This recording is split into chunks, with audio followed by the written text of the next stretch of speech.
My spiteful sister-in-law accused me of stealing her diamond ring, but when this was revealed, she wasn't ready for the shock. I, 29F, have been married to Shane, 31M, for 5 years. We have a solid connection and a comfortable lifestyle. Shane has a sister, Tori, 33, who has been married to Mike, 35, for 8 years. Tori and I never really got along. Tori appeared to dislike me ever since Shane introduced me to his family. At first, I assumed it was simply because she was protective of her brother, but as time passed, I understood there was more to it. I was raised in a middle-class family. My parents worked hard to support me and my siblings. We never had luxuries, but we always had what we needed. I went to college on scholarships and worked part-time jobs to cover my expenditures. Following college, I took a job at a technology company and worked my way up. Tori, on the other hand, hailed from an affluent household. She never had to worry about money and received everything she desired. She attended an expensive private college before marrying Mike, who was also from a wealthy background. Tori didn't work and spent her time shopping, visiting spas, and attending social gatherings. When Shane and I began dating, Tori made it apparent that she did not think I was suitable for her brother. She'd make snarky remarks about my clothing, employment, and background. Despite the fact that Shane was seeing me, she was constantly trying to match him up with her wealthy friends. Despite Tori's attitude, Shane and I married. Our wedding was simple yet gorgeous.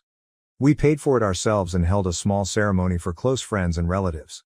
Tori complained about everything at the wedding, including the food and decor. She even donned a white outfit, which I chose to overlook to avoid the controversy. Shane's career skyrocketed following our marriage. He was promoted numerous times and began earning a decent salary.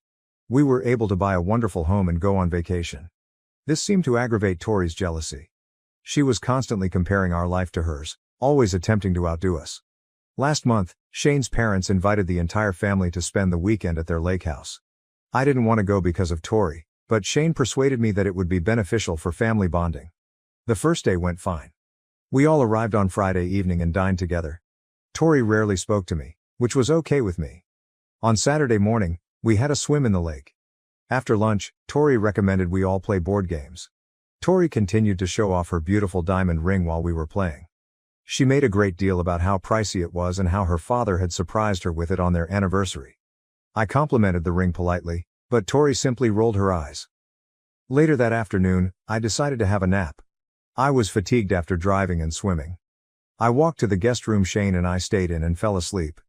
I awoke about an hour later to shouting. I walked downstairs and discovered Tori screaming and crying. She yelled that her diamond ring was missing. Everyone was attempting to calm her down and help her find it. Tori was turning the living room upside down, tossing cushions and peering beneath furniture. Tori then pointed at me and cried that I had taken her ring. She claimed I was envious of her ring and wanted it for myself. I was astonished and rejected it right away. Shane defended me, stating that I would never do such a thing. Tori stated that I was the only one who had been alone in the house while everyone else went outdoors. She insisted that I empty my pockets and show her my baggage. I felt ashamed, but I did everything she wanted to establish my innocence. The ring was not present, but Tori was dissatisfied. To my dismay, Mike chimed in and accused me of hiding the ring somewhere. He stated I must have done it out of envy and recommended we check our room. I could not believe what was happening. I looked to Shane's parents for help, but they were apprehensive. Shane's father suggested that we all search the house thoroughly. We looked everywhere for hours and couldn't find the ring. As time passed, I noticed uncertainty creeping into everyone's eyes. Even Shane's mother, who had always been friendly to me, gave me skeptical looks. By dinner time, the mood was terrible. Tori was still crying, and Mike was soothing her while staring at me. Shane's cousins were whispering amongst themselves, and I could sense their accusing eyes. The breaking point came when Shane's father pulled him aside. I overheard him instructing Shane to man up and make me return the ring or pay for it. He claimed the ring was worth hundreds of dollars and Tori was upset. Shane lost his temper. He yelled at his father, stating he couldn't believe his own family would accuse him without evidence. He exclaimed that I was innocent and Tori had probably misplaced the ring. This resulted in a heated argument, with everyone taking sides. I felt terrible. I couldn't believe what was occurring.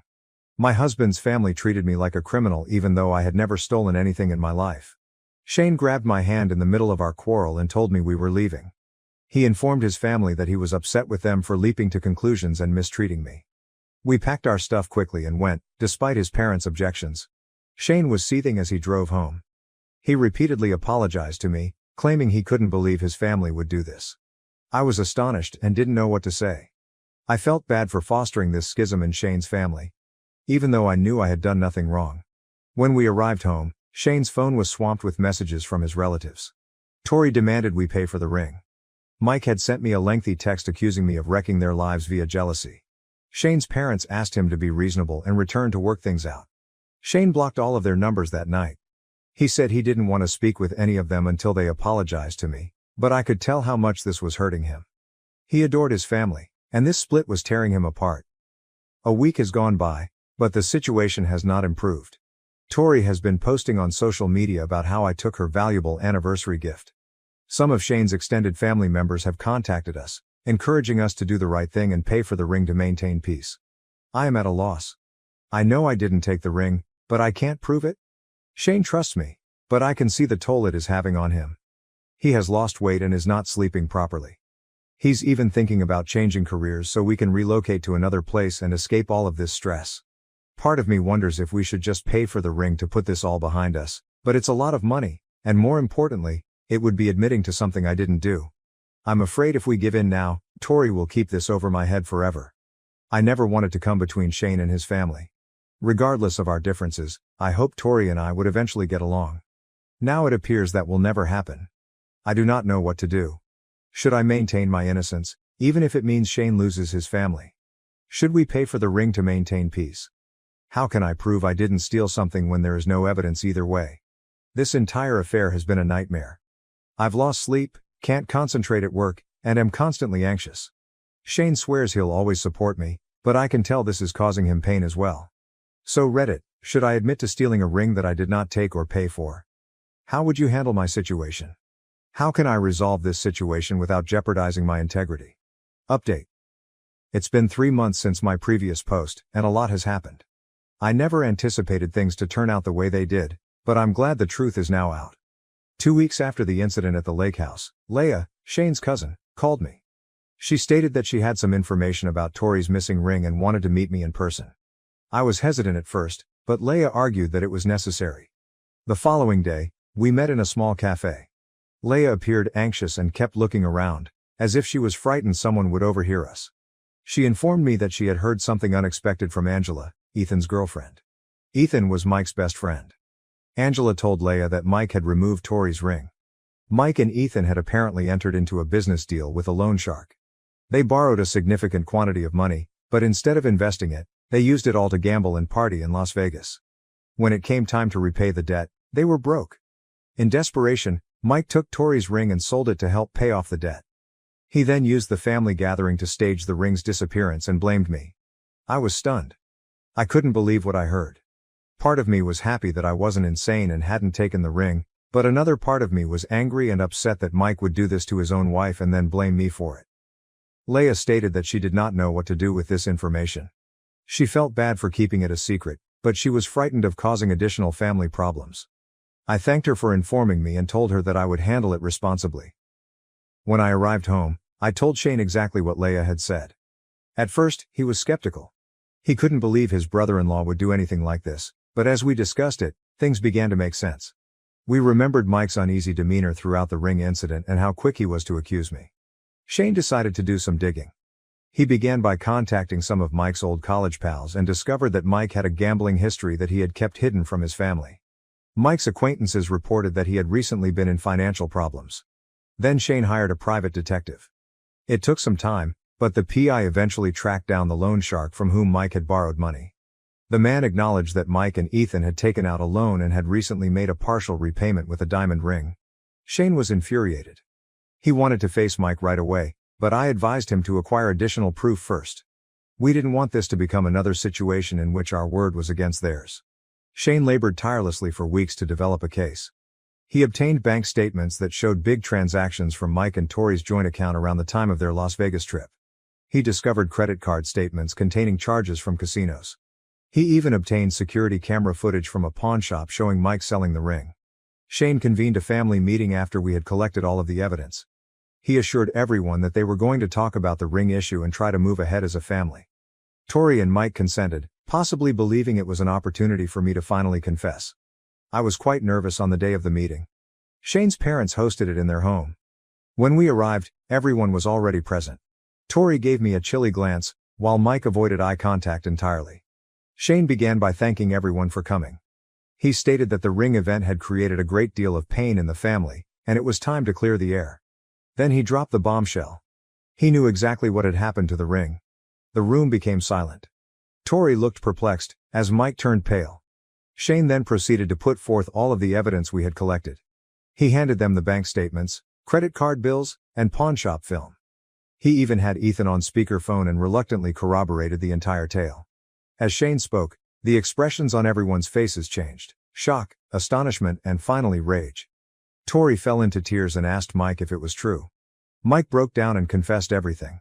He said he never intended for things to get this far, and he was going to find a way to get the ring returned. Tori was devastated. She couldn't believe Mike stole her ring and then blamed an innocent person. Shane's parents were surprised and ashamed. They apologized profusely for questioning me.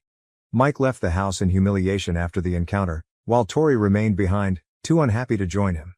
Shane's father hugged me and apologized for telling Shane to make me pay for the ring. Shane's mother was in tears, begging for my forgiveness. In the days that followed, I got calls and texts from several family members. They all apologized for believing I was capable of stealing and for treating me poorly. Some others brought flowers or gift baskets as peace gestures. Tori called me a week after our meeting. She apologized for blaming me and for all of the hurtful things she had said and done over the years.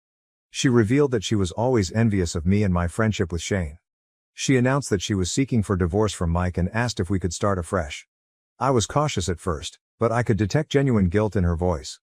I told her I forgive her, but it would take time to regain trust.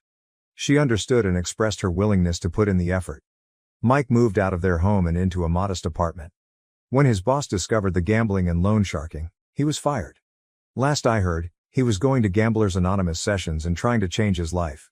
Shane and I had lengthy discussions about all that had happened. He felt bad about not believing in me more passionately from the start. I informed him that I realized how terrible the situation had been and that I valued his assistance throughout.